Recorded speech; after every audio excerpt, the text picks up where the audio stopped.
kulan si hersare loo soo agaasimay oo soo qabteen ururka dacwada Al-Ihsaan ayaa lagu qabtay magaalada Johannesburg ee dalka Koonfur Afrika. Kulanka ayaa ahaa mid ay xilka kula wareegayeen gudoomiyaha hore ee ururka dacwada Al-Ihsaan ee dhalinyarada Soomaaliyeed ee dalkani Koonfur Afrika iyo gudoomiyaha cusub. Ugu horeyn waxaa daahfuray gudoomiyaha hore ee ururka Al-Ihsaan wuxuuna sharaxayaa waxyaabihii loo aasaasay ururka dacwada Al-Ihsaan ee dalkani Koonfur Afrika. Assalamu alaykum warahmatullahi wabarakatuh. dhammaan xubnaha ka soo qayb galay xafladan casho sharafta iyo ducada isugu jirto aad ayaan ka mahad celinaya insha Allah taala sida quruxda badan ee u soo ajiibteen invitation-ka idinka intaa kadib dhammaan saadooda ogsoontihiin ururka dacwada Al-Ihsaan waa urur ka dhisan jaaliyadda Koonfur Afrika gaar ahaan magaalada Johannesburg. ururka waxyaalo badan ayuu qabtaa dabcan intiina badan waa ogtihiin ujeedooyinka ururka loo aasaasay waxaa weeyaan kor u qaadidda arrimaha dacwada, qabashada seminaaro lagu wacyigelinayo bulshada qaybaheeda kala duwan, ka shaqaynta arrimaha nadaafadda ee magaalada, ka warhaynta xaaladaha dhalinyarada ama ardayda Soomaaliyeed, ka warqabka bukaanada isbitaalada ku jiro. intaas iyo in lamid ah waan soo koobayaa maadaama waqtiga uu nagu yaryahay. ujeedooyinka fog aan ka leenahay ururka inuu aasaasnay waxaa ka mid ah in la helo bulsho Soomaaliyeed oo midaysan, ka dhisan dhinac walbo, xag dacwo, xag nadaafad, isku xiran in la helo. waxaa ka mid ah ujeedooyinka loo aasaasay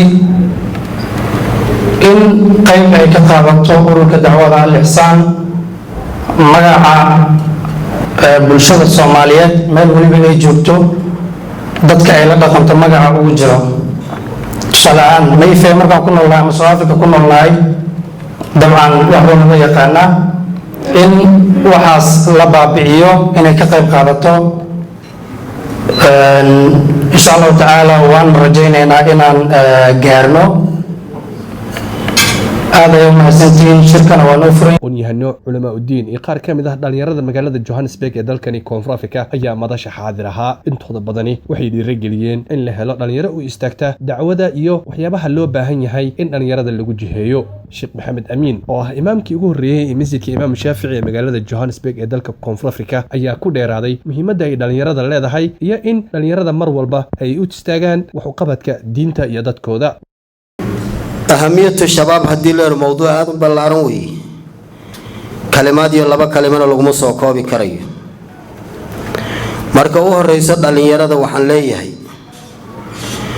هرت عقيدة هذا الدين تأين أي مركه حقاقته تاريخ الإسلامي أنا وحي كله اللي يرده أنت أي دين تلاص قبطي اللي يرده أنت أي قبتين يا بدن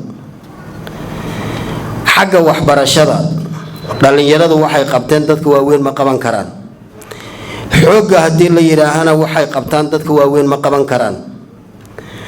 sidaa daraadeed ayaa muslimka waxa marka laf dhabarka uga taagan dadka dhalinyarada marka waxay u baahan yihiin tawjiihooda iyo xooggoodii inay galiyaan bulshadooda iyo diintooda. علي بن أبي طالب وكالات وادقرن إنسان دتك سو إسلامي دتك وير بواها وحيابه قبطينا إلى يومنا هذا تاريخ فربضن بالغا قرآن دتك قرآن كإن بدن لغو أمانة دلين يردو وي بدن تهي أصحاب الكهف وكالاتو دلين يري أهاين إلى يومنا هذا إلى أن يرث الله الأرض ومن عليها وأن آخرين إنهم فتية آمنوا بربهم وزدناهم هدى. تدبر مركا مالنت قيامها هوسك إلهي أما حرك إلهي هرسنينا شاب نشأ في عبادة الله ruux ku barbaaray cibaadada alle iyo diintiisa wax loo dhigayo ma jiraan. waxaan u baahannahay dhalinyaro saacadan laga bilaabo inta meesha joogto ma nahay mase 10 jibaar baa naga maqan. dad badan marka way naga maqan yihiin. qarka waxaan u saaranahay xaafad waliba marka jahannama dusheeda ayaa dhalinyaro marka annaga oo kaleeto idinkoo kale meesha fadhiya ayay taagan yihiin. haddii aan lisdaba qaban dhalinyaradeenni aanu is aruursan intiina meesha joogto nin walba oo 2 iyo 3 uusan keenin xaaladda aan ku sugannahayna sidaan aan wax ka bedelin waxaa weeye mustaqbalkeenni mugdi ayuu ku jiraa. waxaan u baahannahay dhalinyaro ururka asagu tala ahaan waxaan siinayaa shaqada aad soo qabateen way wanaagsan tahay laakiin fara kama qodna shaqo adag baa kaleeta loo baahan yahay inay diinteenni aan dib ugu noqonno tawxiidkeenni aan hagaajinno dhalinyaro inay marka akhlaaqdeenni aan saxno nololi kama sukayso. sidaa daraaddeed haddaan diinta alla ku noolaanno wax walba ilaahay waa noo hagaajinayaa. tawxiidkeenna aan hagaajinno dhalinyaronnimadeenna yaan lagu ciyaarin. dhalinyaronimadu waxay u baahan tahay waa quwad ilaahay ku siiyey weeye. indhaha wax ku arkayso waa quwad weeye. awoodda aad leedahay waa quwad alla ku siiyey weeye. waxaad inaad u baahan tahay inaad geliso cilmigaaga iyo aqoontaada iyo ummadaada inaad wax ugu qabato mustaqbalkaaga inuu hagaago khaatimadu kuu suubado ayaan u baahannahay. ummadda inaan isdaba qabanno waa lagama maarmaan weeye. xaalka aan ku sugannahay xaalad khatar weeye. hadda kama sheekeynayo magaalada waxa ka jiro iyo dhibaatada ummadda haysato way badan tahay. waxaa weeye aaway dhalinyaradii isjeclaan jirtay, aaway dhalinyaradii meel intay isugu yimaadaan kubadda ciyaari jiray, aaway dhalinyaradii masaajidka soo camiri jirtay, aaway dadkii marka qur-aanka akhrin jiray, aaway xagee marka aan joognaa. taasaa marka xisaabtan u baahan. marka 10 ka badan lima siinin waad maqlaysaan. ikhwaani allah aan ka cabsano ruux walbo arrinka hadda dhalinyaro keligeena uma taalo. culimmaduna way gaabiyeen marka nin walba waa og yahay. masaajidkuna wuxuu u baahan yahay tacmiir iyo tawjiih. waxa weeye annagu dhalinyaradu tawjiih bay u baahan tahay. haddii la tawjiihiyo wax badan baa ka soo baxaya. war aan dib isugu noqono ruux walba odayaashu dib ha isugu noqdaan. maanta wiilka naga halaabo ama daroogo la siiye meeshu la aadayana waa Soomaali weey. cid kale lama aadayo. halka wiilo naga xumaaday anigoo waa iga xumaaday adiguna waa ka xumaaday. qof walba Soomaali wuu ka xumaaday. gabadha xumaatayna marka qof walba Soomaali bay ka xumaatay. macnaha marka reer hebel baa gabar ka xumaatay ama ninkii hebel gabadhiisa xumaatay waxaasi ma shaqeynayo. arrinka asaga waxba kama jiraan. waxa weeye hal marka hal jir baan nahay oo marka tadaaca saa'irul jasadi bil humma wa sahri nabigu mu'miniintii ama muslimiintii Soomaalidii marka waxa naga kharibmay dhammaantayada waa naga khariban yahay. sida inaan u fahanno war dadkeena aan dib u aruurino annagu aan is hagaajino. ilaahay wuxuu yiri waqulu linnaasi husna binu aadamka wanaag u sheega wanaagna kula dhaqma hadalkiinana ha wanaagsanaado. dadka inaan la mucaamaloonno gaalka marka in la wanaajiyo dariska la wanaajiyo waxyaabo fara badan ayaan marka hagaajin karaa. ummadda hoggaan baad u noqonaysaan. marka waxaa marka xaqiiqo ah shabaabul yawmi qaadatul ghad baa la yiraahdaa. dhalinyarada maanta waa dadkii berri noo hogaaminayo weey. anigu berri waan iska tagayaa ama waan tabar dhigayaa ama waxa marka yaa meeshii soo galaya yaa culimanimadii xambaaraya yaa diintii qaadanaya yaa macallimiintii noqonaya yaa dadka diinta baraya waa idinku haddii hadda aad gaabisaan yaa ummadda u maqan. dad u maqani ma jiro. ikhwaani marka arrinku sida aanu hadda u fadhino ma aha. arrinku waa mustaqbalka ummadda oo diinteedii oo dhan aan xambaaro weey. nabiyullaahi Muhammad aan wakiil ka noqono weey. saxaabadu siday u xambaareen inaad macallimiin noqono weey. inaan dadka ummadda marka khayrka barro weey. mas'uuliyadaas aan saaran dhalinyaro. insha Allah ta'ala marka idinku dheereeyay mawduucaasi waa mawduuc ciyaar looga bixi karo ma aha. 10 muxaadara hadii laga qabanayo ma dhamaanayo. ikhwaani aan baraarugno. Dr. Yaasiin ayaa kamid ahaa dadkii madashaasi ka hadlay wuxuuna booriyay waxyaabaha wanaaga ay qabanayaan dhalinyarada Soomaaliyeed ee dalkani Koonfur Afrika. wuxuuna kula dardaarmay inay ilaaliyaan 3 arrimood. tardaarakii Luqmaan 3 meelood haddaad joogto 3 xifdi baa lagu yidhi 3 meelood haddaad joogto 3 xifdi haddaad guri aad marti ku tahay joogto indhahaaga xifdi wayna haysataa meel kalenu nimi dalkeennii maaha sidaa doonto inaad wax u eegto maaha sidaa doonto inaad wax u sawirto maaha sidaa doonto inaad u dhaqanto maaha ishan xifdi guri kalaad joogtaa gurigaaga ma joogtid saacaddaa doonto ha socon haddaad joogto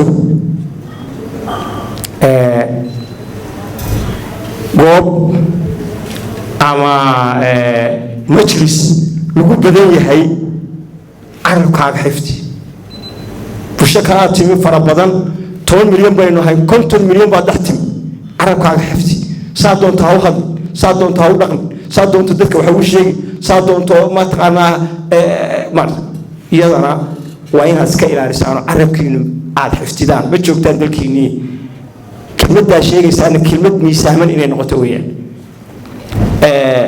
meel goob cunto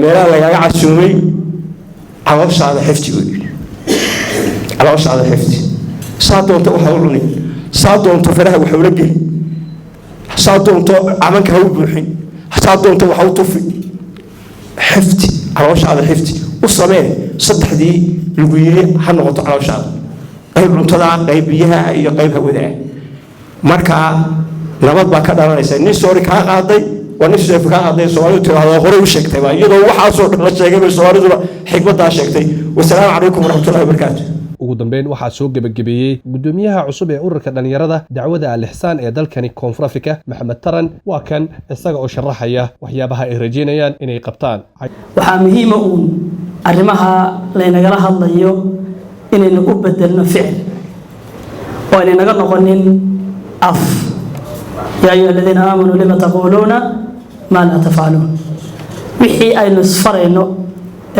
inaynu ficil u bedelno waxaa markaan ku darsanaya caawa fursadana uga faa'iideysanaya haddii aadan dadka waxba taraynin ibkaaga ka hayso arrinta muhiimka waxa weeyaan islaamka waa diin kaamil ah